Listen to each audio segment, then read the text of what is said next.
Welcome back to Uncaged Sports Talk. Here's episode 6.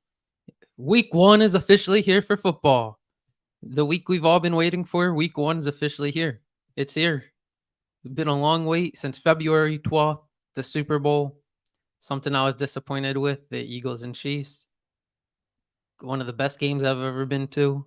The best sporting event I've ever been to. But still disappointed in how it ended. But week 1 is officially here. Kicks off with the Lions and Chiefs tonight. If you're listening on Thursday, if you're listening after, the first game already happened, Lions and Chiefs. But week 1's here. Something we've all been waiting for. Very excited. Got a jam-packed show for you today. Gonna do QB rankings. I'll go over the top 10. I posted it on Instagram and Twitter this week. And I posted an NFL power rankings, which I'll go over on Instagram and Twitter.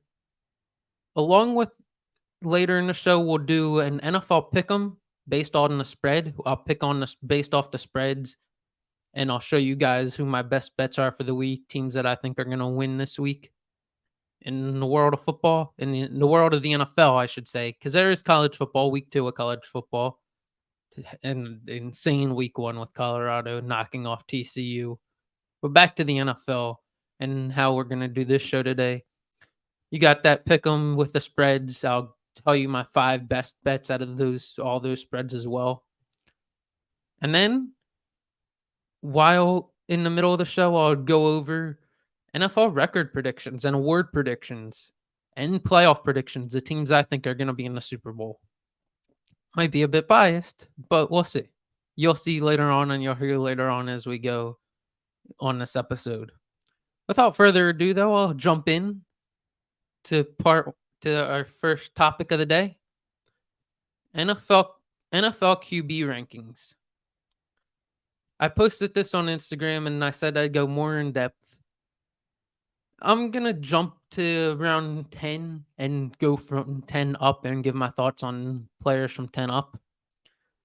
I think Dak right now, because doesn't have the injuries that Stafford has, or he's a bit more proven than Kirk as well, and some of the other QBs below. But Dak comes in at number 10, Dak Prescott. He has some concerns with his interceptions he had recently, but he only had 1 year with that. He comes in at number 10. You know what you're getting with Dak Prescott, a QB that you're most likely going to win some games with. Just the playoffs is the biggest question mark with Dak. Coming in at number 9 is Tua for the Dolphins. I think he's slightly above Dak because the talent level potentially. He was compared to Drew Brees coming out, a lefty Drew Brees. The only problem with Tua, though, is his concussions were building up last year. He has an injury history there with Tua, so that could potentially hurt him. That's hurting him from potentially moving up, but you could see someone like him jump up to 7 or 8 or maybe 6 by the end of the year. Coming in at number 9 is the old gun in the NFL. One of the last of the old generation. I think the last of the old generation for the most part. Aaron Rodgers at number 8. He still has the talent left. I think a lot of last year was an attitude problem from Aaron Rodgers, which wasn't good for the Packers at all. He looked disinterested most of the year, but he seems rejuvenated this year. I'm very interested to see what Aaron Rodgers can do this season in New York with Garrett Wilson. I think Garrett Wilson's going to be a stud this year in New York, potentially top 5 fantasy receiver, potentially top 5 receiver by the end of the year. But I think Garrett Wilson's going to wind up being a stud there in New York, especially with Rodgers. Rodgers tends to make receivers even better. He's one of those types of guys. Next is Justin Herbert. Justin Herbert could be higher. Some people are going to say he should be higher on this list. There's just something about him holding him back from being higher on this list. He doesn't seem to win big games. Even back in college, he didn't seem to win big games at Oregon. He has all the talent in the world to be up there with the Mahomes, Burrows, Allens, and Hurts, and everyone else on this list up at the top.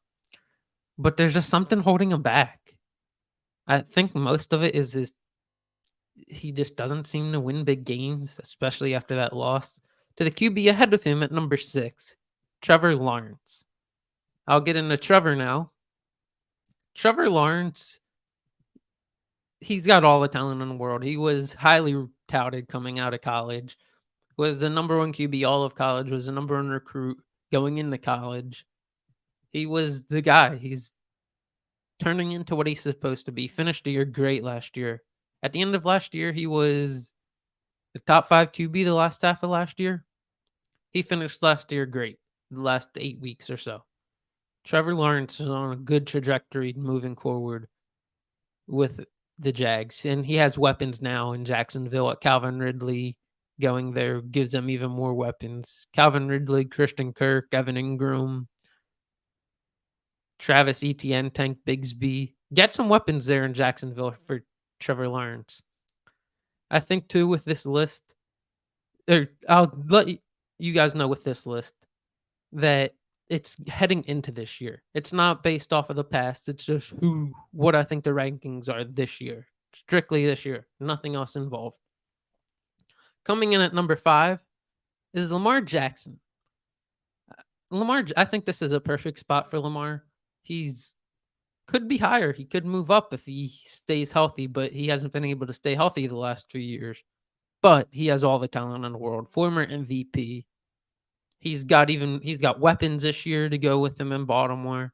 You'll see them on my power rankings when I break down the top 10 later on in this episode. Lamar has all the talent in the world. He's got a good arm, good strong arm, very mobile, as we all know. That's his strong suit there in Baltimore. Lamar at 5, I think, is the perfect spot for him.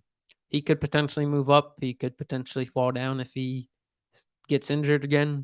But as of now, I think 5 is the perfect spot for him. He's proven, unlike some of the guys below him. Coming in at number 4 is Josh Allen. This is where this list is going to get some pushback. Josh Allen at 4, behind Jalen Hurts. The problem with Josh Allen, he lost Brian Dable last season, and he sort of regressed to a degree. Started throwing more interceptions, which, as a QB, throwing interceptions is the one thing you don't want to do. And there's been some drama there in Buffalo with his receivers as of late, Stephon Diggs mainly. But throwing interceptions is the one thing you don't want to do as a QB. So that knocks Josh Allen down a bit. Last year, he would have been number 2, right behind Patrick Mahomes. This year, he's dropped to number 4. That's because 2 people jumped him on this list. Coming in at number 3, Jalen Hurts. Jalen Hurts last year was absolutely special. His intangibles, his arm looked a lot better last year. He was making all the throws last year. Very accurate, very smart with where to go with the football. Doesn't make many mistakes. That's his biggest strong suit, not making any mistakes. People think his mobility is his biggest strong suit, but the fact he doesn't make any mistakes is what makes him jump off the page. He doesn't turn the ball over. That's why I have him ahead of Josh Allen. Coming in at number 2, Joe Burrow. There's not much to say with this one. Doesn't make mistakes, really. Joe Burrow is very accurate, has the arm, wins at every level he's been. Another thing with Jalen Hurts, he does that as well. But Joe Burrow's won at every level he's been at. His first full year in the league without an injury, he made it to the Super Bowl. And then this past year, he made it to the AFC Championship. Then number 1, I don't even really need to talk about this one, Patrick Mahomes. He's this generation's Tom Brady. On track to maybe eventually be in the conversation for the GOAT one day. But that's 10 years down the line. Maybe 5 years down the line, and you can actually start having that conversation. But not right now. But Mahomes is one undoubtedly. Next, I'll jump in to NFL record predictions. My predictions for the entire year of football for every team. I'll get into award predictions with this and playoff predictions and the teams I think will be playing in Las Vegas for Super Bowl 58 in February. In the AFC West, I'll start with, I got the Chiefs at 13-4. I think the Chiefs, they'll be right back in the thick of it. The Chargers, with all their weapons around Herbert, adding Quentin Johnson, they still got Eckler, they still got Keenan Allen, Mike Williams. Chargers slide right in at number 2. I think Broncos will be a bit better, but they already have the injury bug catching up to them. They come in at 7-10 at number 3 in the division. The Raiders, 3-14. I just don't like them with Josh McDaniels. He hasn't had good success as a head coach, and Jimmy Garoppolo as the QB there. I do not think that's going to go well in Las Vegas. In the AFC South, the Jaguars at 13-4, coming in first place. I think that team's loaded. I already mentioned them earlier in the show. I think that offense is very loaded and ready to go for Trevor Lawrence to make a big jump this year. Coming in at number 2, I had the Titans at 6-11. They could be a bit better or maybe worse, but 6-11 potentially is where they might fall in the 6-11 to 10-7 range for the Titans. Adding D-Hop, I like their team. They're a bit higher on my power rankings than 12th in the AFC, but they're not the Jaguars. The Jaguars are loaded. The Titans will definitely be number 2 in that division. Number 3, I got the Indianapolis Colts. The Jonathan Taylor situation is just going to haunt them all season, having a rookie QB and having that Jonathan Taylor situation hang over them all season long. That's not good for a team. I don't think Jonathan Taylor is going to play at all this season, but that's to be determined. Coming in at number 4, the Houston Texans. I got them at 3-14, last in the conference. I like the additions they made. I just think they're a year away from maybe sneaking into a wild card spot. They need 1 or 2 more pieces. They need a receiver. They need to add to their secondary and their O-line. And the Texans can be headed in the right direction. They're already headed in the right direction, but they need 1 or 2 more pieces to start truly heading that direction. In the AFC North, I got the Bengals in first at 13-4. The Bengals, not much to say about the Bengals. You got Mixon, Jamar Chase, T. Higgins, Joe Burrow.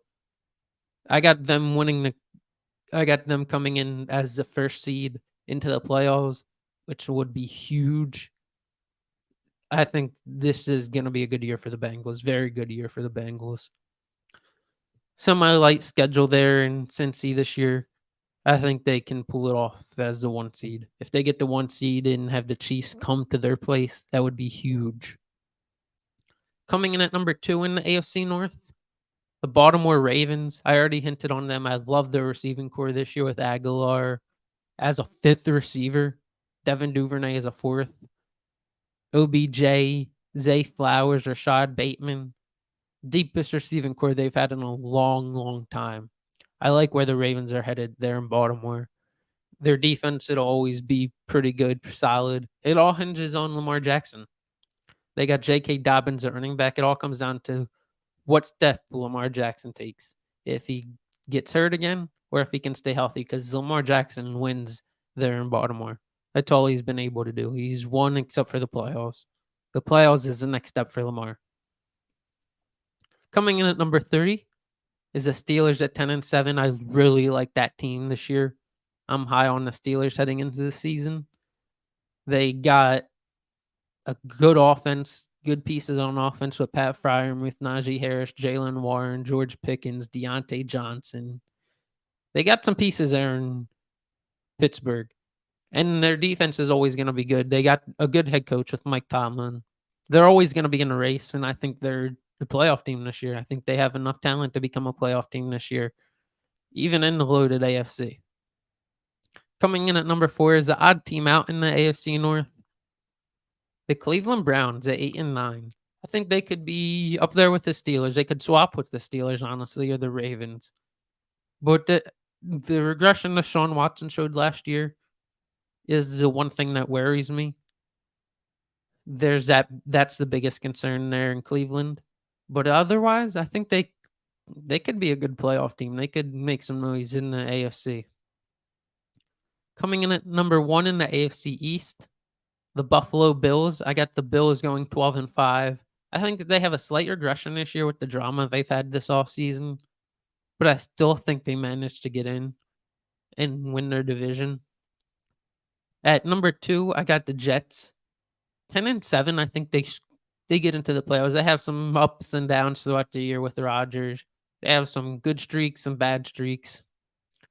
Coming in at number 3, just missing the playoffs, the Miami Dolphins at 10-7.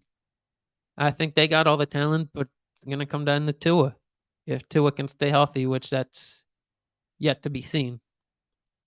Coming in at number 4, the New England Patriots at 5-12. This is shocking for the Patriots. Patriots aren't often that bad, but I just think they're one of the teams in the AFC. There's so much great talent in the AFC. They feel like they're gonna be one of those teams that just get left in the dust almost. The one thing that's exciting about their team, Ramondre and Zeke at running back, so they will have a good running game. Mac Jones has Bill O'Brien as his offensive coordinator this year, so they will have more direction on offense. I just think there's too many good teams in the AFC for the Patriots to contend with. Now for the NFC. Coming in at number 1 in the NFC West, the 49ers. I get the 49ers going 11-6. I think they struggle a bit with some of the QB problems there with Purdy coming off a UCL injury, Tommy John surgery. I think they struggle a bit, but I still think they wind up getting the 2 seed because the NFC is not that strong. Coming in at number 2 in the NFC West, the Seattle Seahawks. I'm very high on the Seahawks this year, especially in the NFC. I think they're like the 4th best team in the NFC. They're just loaded. They got a good running game. They got the Georgia running back. I can't place my tongue on his name right now. They added the Georgia running back in the draft. They got Zach Charbonnet out of UCLA. He was really good. I remember seeing some of his stat lines in college and watching him in college. They got Kenneth Walker. Still, they got DK Metcalf, Tyler Lockett, JSN. They're loaded in Seattle. Geno Smith is the only downside to them. If they had a really good QB, I think they'd have a chance to be in the conversation to maybe win the NFC. But I think Geno Smith will hold them back when it comes down to it. Otherwise, I think the Seahawks are in a really good place moving forward. They got Devon Witherspoon, Tyreek Woolen on the back end on the defense. They're heading in the right direction there in Seattle. Coming in at number 3, I think the Rams improved from last year, but still have a down year. They don't have many weapons on the offensive side of the ball besides for Cooper Kupp and Cam Akers. Cam Akers was good last year. He finished the year great at the end of the year. But besides for Kupp, really, there's no one that really sticks out. They got Donald, but they just traded Jalen Ramsey this season. I think they improved from last year, but not much. The Rams will come in as a 6-11 type team with Stafford being back in the fold. Then I got the Cardinals being the worst team in the NFL at 4th in the NFC West at 2-15. Not much to say. I think they're tanking for Caleb Williams this year, but not much to say otherwise. Coming in at number 1, I got the Vikings in the NFC North. I got the Vikings at 11-6. I got them getting the 3 seed. I like their team with Jordan Addison, adding Jordan Addison. Alexander Madison is a drop off from having Dalvin Cook, but Dalvin Cook wasn't great last year at all. He had a bad year last year, down year, compared to what he had been doing previously. But I got the Vikings first in the NFC North. The Lions, I'm not as high on them as other people. Their defense still is lackluster there in Detroit. They added CJ Gardner-Johnson, which great addition for them there in Detroit. But I'm still not as high on them as other people are. They got some weaknesses there in the Motor City. Coming in at number 3, the Green Bay Packers. I think they're going to be a lot better than people think. People think they're going to be horrible without Aaron Rodgers there, but I think Jordan Love is going to be serviceable there. And if he's half decent there in Green Bay, they got some weapons around him. They got more weapons than people think. Aaron Jones, Christian Watson, Jaden Reed, Romeo Dobbs, A.J. Dillon, that's who I was drawing a blank on for a second, my bad. They added Luke Musgrave, Tucker Kraft from South Dakota State. Luke Musgrave is another rookie tight end. Tucker Kraft is a rookie tight end. They got some weapons there in Green Bay. I'm interested to see what they do. They still got Jair Alexander on the back end. Interested to see what they do there in Green Bay. Want to see what Jordan Love can do. Coming in at number 4 in the NFC North, Chicago Bears. They're the odd team out. I think they're going to be improved from last year, but they still have a ways to go. They need to add to the defense. The defense is where they're going to be lacking, and they need a run game besides for just Justin Fields. Otherwise, I like the direction the Bears are heading in with DJ Moore. Justin Fields showed some bright spots last year. And for the people watching on YouTube, there is a typo. I had them at 6. This says they're 16th in the conference, but that's supposed to say 13th. But I like where the Bears are headed. They've got some talent there in Chicago. Some bright spots, unlike they haven't had in the last few years. Coming in at number 1, this division is almost like the NFC North. I think the NFC North is all going to beat up on each other. Just like the NFC South is all going to beat up on each other. So the records are all going to be semi-close to each other. But number 1 in the NFC South, the Atlanta Falcons. They got a sneaky good defense. I got them at 10-7, but they got a sneaky good defense. Jesse Bates, AJ Terrell, Calais Campbell. They got some pieces on their defense. And on offense, you got Drake London, Kyle Pitts, Bijan, who I think Bijan's going to be what carries them to this 10-7 record and winning the NFC North. Desmond Ridder, I was high on him coming out of college. I think he has some talent there in Atlanta. And if they lean on the run game and make Desmond's job easier, I think they have a pretty good chance to win that division in the NFC North. Number 2 in the NFC North, the New Orleans Saints. I think their defense is just going to feast on an easy schedule. I've got the Saints coming in at 9-8. I think they just feast on an easy schedule there in New Orleans. Their defense feast. They got Derek Carr, who's an improvement over their QB they had last year. They got Chris Olave, who I think takes a step forward. Kamara, Jamal Williams, they added as someone to help with Kamara, so Kamara doesn't need the full workload. Kamara does better when he doesn't have the full workload. He does better in spurts when he's splitting carries with people, with other running backs like Mark Ingram, who he split carries with for a few years. They got Michael Thomas coming back if he stays healthy, but they got some pieces there in New Orleans. I think they can squeak into a playoff spot potentially because of an easy schedule, or they could potentially win the division. Coming in at number 3, the Carolina Panthers. I got them at 7-10. They could easily squeak up. They got a sneaky good defense, a young defense, but sneaky good. Derek Brown, J.C. Horn. He was hurt his rookie year, but his third year in the league. They got some pieces there, and Carolina could potentially head in the right direction. Bryce Young, Jonathan Mingo, I think is going to be really good for them there in Carolina as a receiver. Miles Sanders at running back, I think he's going to take a step back from what he did last year. But they still got some pieces there where they could sneak up and win the NFC North. Next is the odd team out in the NFC North, the Tampa Bay Buccaneers. I think the Bucs just take a step back. Without Brady, they weren't great last year. I think they take a step back without Brady too. They have Baker Mayfield, who's a bit better than people think. But I still think they have a drop off, a good drop off. And in the NFC, I think they are the odd team out in the NFC North and in the conference as a whole. I've got them coming in at 4-13. Coming in at number 1, people might say this is biased, but I got the Eagles. There's a chance the Eagles start out at 7-1.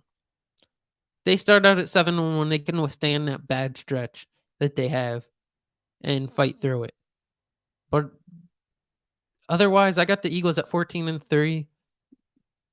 They're going to be around that record, 12-5, 13-4, 14-3, around that record.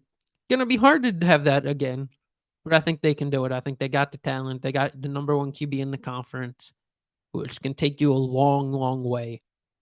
And some of your hard games like Buffalo, San Fran, you get them at home. You only got to really go on the road for Kansas City and Dallas for some of your hard games that you play. Coming in at number 2 in the NFC East, the Dallas Cowboys. I got them with the number 2 record in the NFC, but coming in as the 5 seed, obviously, because the Niners get the 2, Vikings 3, Falcons 4 seed. I got the Cowboys at 13-4. They've made some great additions on their back end with Stephon Gilmore. They have him and Trayvon Diggs back there now. You got Brandon Cooks on offense. Brandon Cooks, Michael Gallup, CeeDee Lamb. You lost Ezekiel Elliott, which I think that's a bigger loss than people think. It's your goal line back, but you still got Tony Pollard, who was really good last year. Tony Pollard's going to be the feature back there in Dallas. He was good last year. Interested to see how he does as a feature back. But Dallas is headed in a good direction this year. It's them, the Niners, and the Eagles for the NFC, competing for the NFC. Coming in at number 3 in the conference, you got the Giants. Or in the NFC East, you got the Giants at 9-8. I got them at 10th in the conference. I think they're going to be just about what they were last year. Waller's a good addition, but I still think they got a harder schedule this year. And I still think they're not great, but they got good talent. The receivers still lackluster. Jalen Hyatt's a really good addition there in New York. I think he's going to be good there. There's still some stuff left to be desired. Isaiah Simmons a sneaky good addition, but there's still some things they need to show me before they can move up in my power rankings and projected standings. Coming in at number 4 in the NFC East, I got the Commanders at 14-3. I like the talent they have. I just think that teams are going to beat up on them, especially in the NFC East. I think the Eagles, Cowboys, and Giants will be able to beat up on the Commanders and some other teams. They got a harder schedule than they did last year and in previous years. I think the Commanders just get beat up on in the NFC East. I think they're the punching bag for the other 3 teams. But for the playoffs, here's the playoff predictions. For the people watching on YouTube, you can see it on the screen. I'll go over it for the people not watching on YouTube, though. I'll break down the matchups. I'll say who wins. And I'll try to get through this so I can go to some other topics after this. I got the Bills-Ravens as a first-round matchup, 4 versus 5. Bills 4, Ravens 5. I got the Bills winning that matchup. I think the Bills are just a better team than the Ravens, and in Buffalo. I think the Ravens might be able to make a claim that they're a better team, but in Buffalo, it sways to Buffalo. Both of those teams are right there. Ravens have a case, Bills both have a case, but in Buffalo in the playoffs, Bills Mafia sways to Buffalo. I got the 2-7 matchup, Jaguars Steelers. I got the Jaguars in Jacksonville pulling that off as the 2 seed. They win it in Duval and pull it off, and they advance to the divisional round and host a playoff game in the divisional round. The 3 seed Kansas City Chiefs take on the 6 seeded New York Jets. Kansas City wipes the floor with them. They show the Chiefs. They show the Jets that they're just that much more talented with Patrick Mahomes and Travis Kelce and company. And by this point, most likely have Chris Jones back, unless more drama develops there. But you got the Jags versus the Chiefs, 2 versus 3 in the AFC divisional round. I got the Chiefs. Jags just aren't ready to compete with the Chiefs on a level to get to a Super Bowl and in a playoff environment. I think the fact it's in Jacksonville gives Jacksonville a chance, but I think Kansas City still pulls it out. I got the Bengals and the Bills. Bengals 1 seed, Bills 4 seed in the divisional round. Bengals beat the Bills. I think Bills are going to regress a bit this year. I think the Bengals win that game again. I think the Bengals are ultra talented. I'm very high on the Bengals this year, as people on YouTube can see. But I'll get into that in a minute. The people listening on Spotify and Apple Podcasts and also where we'll be able to see that soon. I got the Bengals or hear that soon, I should say. But I got the Bengals as the 1 seed, Chiefs as the 3 seed, In Cincinnati, I got Joe Burrow leading the Bengals back to the Super Bowl for the second time in 3 years. The Bengals head to Las Vegas to take on whoever comes out of the NFC. I got the Bengals winning the AFC. I think they're in the best position to win it this year. I think the Chiefs take a slight step back. Slight step back for the Chiefs is just not making it to the Super Bowl, though. It's making it to the AFC Championship, which is pretty funny. But I think they take just a little slight step back, and I think it's the Bengals here in the AFC. Coming in as the 3 seed in the NFC, the Vikings versus the 6 seed Seahawks. I got the Seahawks going into Minnesota, knocking off Kirk Cousins and the Vikings in Minnesota, and then heading to Philly in the divisional round. As a 2 seed, I got the San Francisco 49ers taking on the New Orleans Saints, the 7 seed. The Niners wipe the floor with the Saints, who are the 7 seed in this. I think the Niners are top 3 team in the NFC, as I mentioned earlier, them, the Eagles, and the Cowboys. They will host a second round matchup against the Falcons or the Cowboys. I got the Falcons as a 4 seed, Cowboys as a 5. Cowboys wipe the floor with them. Another easy matchup for them in the first round. They just knock off the Falcons. Falcons just aren't ready yet for that bright stage. In the divisional round, the 49ers versus the Dallas Cowboys. Niners as a 2, Cowboys as a 5. I got the Niners knocking off the Cowboys yet again in a rematch from last year's divisional round. The Niners head to the NFC Championship to take on either a divisional foe in Seattle or the Philadelphia Eagles in an NFC title rematch. And I do have an NFC title rematch happening. I got the Eagles knocking off the Seahawks and heading to the NFC Championship, hosting the NFC Championship yet again. I think Jalen Hurts is just going to be on a mission this year for the Eagles, especially after he had one of the plays that cost the Eagles a Super Bowl with the fumble. It's not the only play, but it contributed to the loss. I love Jalen, but it did contribute to the loss. I can admit that. But there were other things for people who just say he's the reason. But I think that's going to drive Jalen, that fumble. He's not going to let anything like that happen again. He's not going to be contribute at all to a loss if there is a loss. I think Jalen's going to be on a mission this year. Eagles, Niners, NFC Championship rematch in South Philadelphia. I got the Eagles heading back to the Super Bowl, heading to Las Vegas. The Eagles and the Bengals go head to head in the in the Super Bowl, I should say, in Las Vegas in February. I got the Eagles pulling it out this time. I think Jalen Hurts is going to be a man on a mission.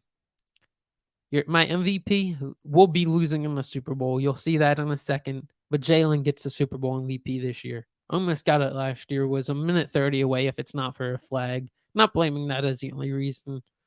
But if it's not for a flag, I think Jalen Hurts would have gotten that Super Bowl MVP last year. I think it's his this year. I think he goes and gets it this year. And I think the Eagles win the Super Bowl. I think they're going to be on a mission this year. For awards for the NFL season, I got Joe Burrow as the MVP in the NFL. Offensive Player of the Year, I got Christian McCaffrey. I think if he has a good year like he did last year, he's going to carry that team almost. The offense goes through McCaffrey. Christian McCaffrey, Offensive Player of the Year. Defensive Player of the Year, I think it's Micah Parsons' turn for a Defensive Player of the Year. He's got the hype. He's got the story. Just people backing him. He's a Cowboys player, so that's the story basically. He'll get the votes, and he's one of the most talented defensive players in a long time, pass rushers in a long time. As Offensive Rookie of the Year, I got Bijan Robinson. I'm very high on him. I actually got him in a fantasy league, which I was happy about. In another fantasy league, though, wasn't able to get him. I didn't want him at my spot, but someone took him first overall. For my friends in that league, they'll find that funny. They'll laugh at that again. Had some laughs about that. Bit high for taking him, but I do like this upside on Bijan. He's going to get a lot of touches there with Arthur Smith, the former Titans offensive coordinator, as his head coach. He's going to get a lot of touches in Atlanta. Atlanta handed the ball off as the number one team, I believe, last year. He's going to get a lot of touches there in Atlanta. I'm high on Bijan, especially for Offensive Rookie of the Year. I think it's his to lose. Defensive Rookie of the Year, I think this is going to be Jalen Carter. Nolan Smith could be in the conversation, Devon Witherspoon. But I think Jalen Carter, he's looked great in training camp, looked great in the preseason. I think it's Carter's to lose for Defensive Rookie of the Year. If he gets 8 sacks, I think he wins Defensive Rookie of the Year. Comeback Player of the Year, I think this is a lot. Go put $1,000 on this. Don't blame me if you lose your money, but go put $1,000 on this. I'm not confident in it. Damar Hamlin, Comeback Player of the Year. As long as he's on the field, that's his award to lose. It's his award to lose that Comeback Player of the Year. Coming in at Coach of the Year, Arthur Smith. I almost made this Doug Peterson, but I decided not to do Doug Peterson for Coach of the Year. It's usually a coach who takes a surprise team to the playoffs, who takes a worse team to the playoffs, and that exceeds expectations. But Arthur Smith, Coach of the Year. And to go back for a second to the Damar Hamlin thing, Damar Hamlin's my Comeback Player of the Year just because coming back from what he came from, he almost died on the field. I think he did die on the field. But coming back from that and playing again this year, he deserves it just for that. He's going to get the award just for that. Back to Arthur Smith, though. It's one of those types of things like Brian Dable last year exceeded expectations. I think Arthur Smith is going to exceed expectations there in Atlanta. They're going to exceed expectations. So Arthur Smith gets that award because they're the team that exceeds expectations this year. Now for Super Bowl MVP, I already said this a minute ago. I got Jalen Hurts, Super Bowl MVP in Las Vegas, holding up this Super Bowl trophy, holding up the MVP trophy. Jalen Hurts finally gets it.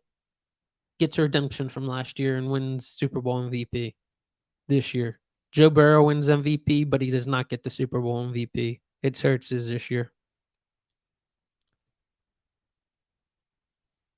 Now for Luke's locks. This is a segment I wanted to add, almost like Dan's best bets from last week. I got a few locks I wanted to go over. I got the Dallas Cowboys over 9.5 for bets. I think that's a lock. Texans under 6.5. I think that's a lock. Cowboys over 9.5 is a bit light. Texans over under 6.5 is, I feel like, a lock just because of how high that is for the Texans. I don't see the Texans getting 7 wins. 7-10 for the Texans. No, that's not happening. 9-8 for the Cowboys or under. That's not happening. Chiefs over 11.5 wins. They're going 12-5 or better. It's the Kansas City Chiefs and Patrick Mahomes. The Vikings, they're getting 9 wins or more. They're going over that 9.5. They got the talent. I already mentioned some of these teams, all these teams earlier, but I feel like that's a lock. Eagles over 11.5. They should be a 12-14 win team. That's one of a lock. Niners over 10.5. I think that's a lock. They should be able, in the NFC, they should be able to have 11 or more wins in a weak NFC this year. Then the Seahawks, same thing as the Vikings. They're right in that Vikings range as a team. They should be able to have 11 wins, 12 wins, especially in the NFC. Bijan Robinson, I think a lock for Offensive Rookie of the Year. I should have put Damar Hamlin on this Luke's locks list. For this list. I got Jalen Carter for a bet on Luke's locks for Defensive Rookie of the Year. Mentioned those a few minutes ago. I got Jalen Hurts for Luke's locks for MVP. I would not bet it for the whole year, but I personally put a $25 bet on this, and I'm riding it until like week 7. Eagles will be like 6-1, 7-1, and cashing out. Hurts is 12-1 right now. He's 5th on the list. He's bound to move up on the list. so I can cash out and get about $100, $120 around midseason. Then I got Christian McCaffrey, another one for MVP. It's $150 to 1 if you put $1 on it. You cash out midseason, you get $40. I'd take $40 on a McCaffrey MVP bet. I think it's good return on investment, good chance to make a little bit of cash. Don't keep it for the entire year if you make that bet, though. The lock is cashing out by midseason and making some money back, making a profit. Now, for my NFL power rankings. I'll be doing these throughout the year, and I'll just keep doing like a top 5 to 10 list, or I'll go through the top 10 today since it's the first week of NFL football. But coming in at number 10, the Jacksonville Jaguars. I've already mentioned all these teams earlier, but I like where the Jaguars are headed. I think they slot right in at 10 because I think some of the teams ahead of them have a bit more upside because of the defenses. Coming in at number 9, the Los Angeles Chargers. I love where that team, the potential of that team. They still got Khalil Mack on defense. They got Derwin James still, Joey Bosa, Quentin Johnson. They're loaded on offense. They got all the talent in the world to be at the very top of this list. But Herbert, and if they can, and their head coach, Brandon Staley, are the things slightly holding them back. Herbert needs to prove that he can win when it matters.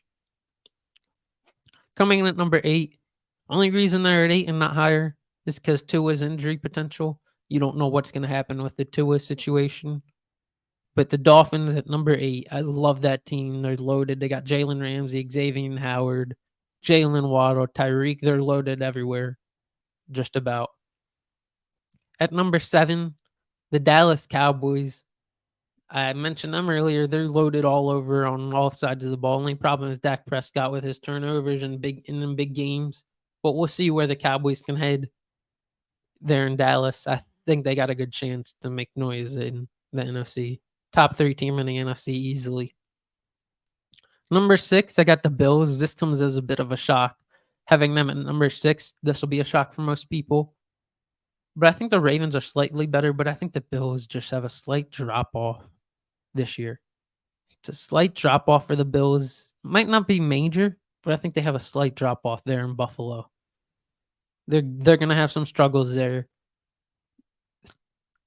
holding them back from letting them go where they want to potentially. With the drama they've had with the Josh Allen Diggs drama, there's going to be a slight drop-off there in Buffalo. I think their talent's just mid besides for a few people, besides for Josh Allen, Stephon Diggs. I like their tight end Dalton Kincaid, but I just think a lot of their guys are just okay. Nothing special that sets them over the top for the most part. Number 5, the Baltimore Ravens. I touched on them earlier. I like the Ravens this year. I'm high on the Ravens with their receiving core. Their defense is always going to be good. It all comes down to Lamar Jackson's health and if he can actually win in the playoffs this year. Number 4, I get the Niners at 4, loaded, and in a easy NFC, they're loaded. Biggest question marks, Brock Purdy and his health. You got a question mark currently with Nick Bosa, but we'll see how that is by the time this recording comes out on Thursday. Right now, it's a question mark with the contract drama, but they're loaded there in San Fran. All going to come down to if Purdy's healthy and if Purdy's actually good. I think a bit of it was he looked good last year because talent around him, but we'll see what happens there in San Fran. Number 3, I got the Bengals for now. They could easily be number 2 on the list, but in a power rankings before the season starts, I have to put them at 3. Just because the Chiefs, as a Super Bowl champion, deserve number 2. Those teams are like that even, but I think the Chiefs deserve number 2 in a power rankings. And at number 1, I got the Eagles. You got the best QB in the NFC by a long shot. The next best is Dak Prescott in the NFC. You got probably the most talent in the NFL. I think the Eagles are number 1 in the NFL power rankings. Some people usually just defaulted to the Super Bowl champion from the previous year, but I think the Eagles got the most talent in the NFL. They should be able to pull this one off. They should. Oh, they should be. They should be the number one seed in most power rank, the number one rated team in most power rankings. They got a really good team this year, most loaded team in the entire league. Before we get into week 1 predictions and my top 5 best bets for the week, which will close out the show, I want to let you all know to head over and visit my friend Dan the Man Stanley at Sheridan Nissan, where they will hook you up with a new car. Just let them know Luke Saranka and Uncaged Sports Talk sent you. Now to get into week 1 predictions with spread involved. I'm going to do it with spread. By the time this podcast comes out, there will be my week 1 straight up predictions, who I think is going to win straight up on each game. But to get in with the spread involved, I will share my screen so the people watching on YouTube can see, and people can listen, and I'll say what the spread is for each game and who I'm picking. These are my best bets in the NFC. Or not the NFC. Just these are my bets through the entire week 1 slate. Through the entire week 1 schedule. Kicking it off, Lions and Chiefs. I think this line's moving to 5.5, but on ESPN Pigskin Pick'em, it's 6.5. I'm taking the Lions. Funny stuff tends to happen in week 1. Travis Kelce, by the time this is coming out, there'll be more info on the injury, but he just hyperextended his knee. Funny stuff happens in week 1. I think the Chiefs win the game, but I'm taking the Lions plus 6.5 to keep it close. At Panthers Falcons, I think the Falcons in Atlanta minus 2.5. I think this is like a 3-point game. I think 2.5 is a perfect line for the Falcons in a divisional matchup at home. Give me the Falcons minus 2.5 to win the game and on the spread. Give me the Browns in week 1. I know I got the Bengals winning the Super Bowl, but Browns plus 2.5. Joe Burrow has been struggling this training camp. Not struggling, but he was hurt early on and he hasn't had much practice time. Give me the Browns plus 2.5 and to win that game outright. I wouldn't say to win that game outright, but a good chance to win it. With 2.5, I'm giving them a solid chance to win that game outright. Give me the Jags. This is a best bet of the week. This is a Luke's lock of the week. Jaguars minus 4.5 against the Colts. There's not much to say about that one. Jaguars should squash them. Should be 10+ point victory. I get it's division and I get it's week 1.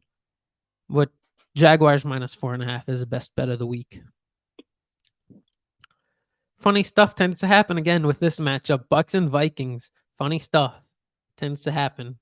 That's why I got the Bucks plus 6.5 against the Vikings. I think the Vikings win the game, but the Bucks keep it close because funny stuff happens in week 1 of the NFL with players not playing anymore in training camp or in preseason. Players don't play much in preseason anymore, so it's a lot of players' first game action.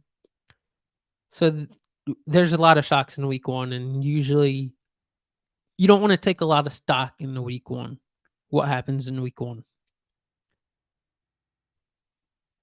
With the Titans and Saints, spread is 3.5. Saints are favored. Going into New Orleans, I actually get the Titans winning the game outright, so I will take them plus the 3.5. They are one of my picks, plus 3.5. I'd just like that team with D-Hop, Derrick Henry. I think they start off on the right foot, and they usually tend to win big games. I like them against New Orleans. New Orleans starts off a bit slow with Derek Carr. I think the Titans pull this one off. Next, I got the Niners and Steelers. Steelers are plus 3.5. Niners minus 3.5. I got the Steelers winning the game outright and plus 3.5. So give me the points there. I got them being able to win the game outright. They're in Pittsburgh at home. Purdy hasn't been able to practice really most of the offseason. He's been throwing the ball in training camp, but he started the offseason late. He started his offseason regimen late. So give me the Steelers in that. I think the Niners started out slow with the Nick Bosa drama. Give me the Steelers. I know they're one of my best bets of the week. I got the Steelers plus 3.5. Commanders minus 5.5 against the Cardinals. At home, I'm taking the Commanders minus 5.5. They're best bet. There's not much to say on this matchup. The Cardinals are going to be one of the worst teams in football. Commanders should be able to win by 6 and then some against the Cardinals. This is another best bet. The Texans and the Ravens, another best bet of the week. Ravens minus 9.5.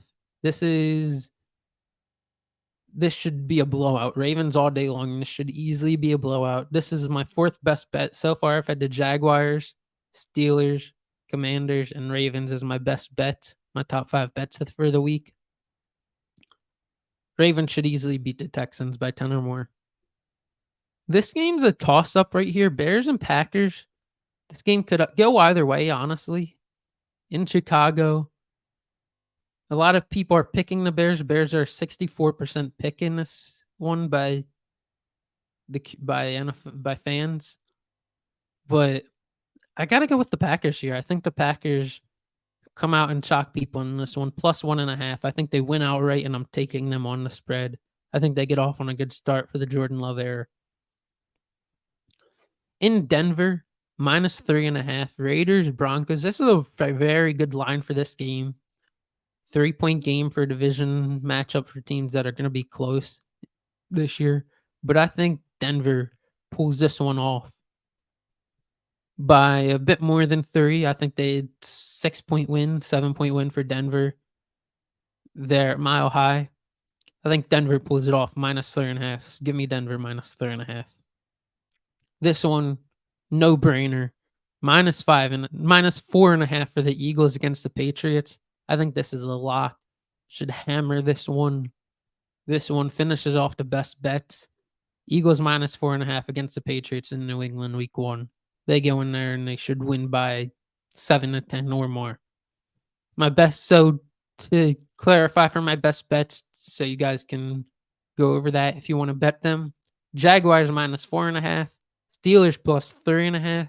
Commanders minus 5.5. Ravens minus 9.5. And the Eagles minus 4.5. Those are the best bets of the week. For the rest of the picks, there's 4 more games left as we wrap up on today's show on the games I'm picking, on who I would pick on cards and parlays. Dolphins, Chargers. This game could go either way. 1.5 point spread. Give me the Chargers in Los Angeles. I think they start off on a good note. I think the Dolphins struggle in this game. I don't think struggle per se, but I think the Chargers get off at home on a good note. Start the year off right. I think the Chargers minus 1.5. Give me the Chargers outright and minus 1.5. Rams, Seahawks, a divisional matchup, minus 4.5. I think that's too good of a line not to take. Seattle in Seattle. Give me the Seahawks minus 4.5. Pulling this one off against the Rams. It could be close. I could see the Rams pulling it off and winning this game.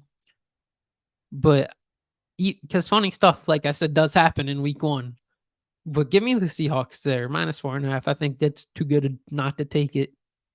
I think they come out there and beat the Rams, and they get off on a good note to start the NFL season. Sunday Night Football. Everyone will be waiting all day long. At this point, we were waiting all day for Sunday night. Give me the Cowboys minus 2.5. I know Giants are a popular pick for some people, especially in this area that hate the Cowboys. But Cowboys minus 2.5. Too good of a bet to pass up for me. I got the Cowboys minus 2.5 there against the Giants. It's in New York, but I think they're just a more superior team than the Giants, and I think that'll show in this matchup. Give me the Cowboys outright and minus 2.5.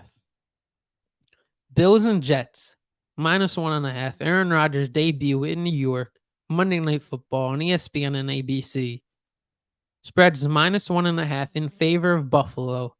Give me Buffalo. I think that's too light of a spread. I think it should be more like 4.5 here, 5.5. Give me Buffalo to win by 6 or 7 in this game. Buffalo beats the Jets and gets off to a good start for the season. And then for the tiebreaker, I will say my tiebreaker prediction for this game. I think week 1, this game gives me vibes of like on Monday Night Football, it gives me vibes of 27-21. So I will put in a 48-point spread of 48 total points. I think the Bills can win like 27-21. That's the feeling I get from this Bills game. Those are the bets for week 1. Luke's locks, whatever you want to call this, pick 'em.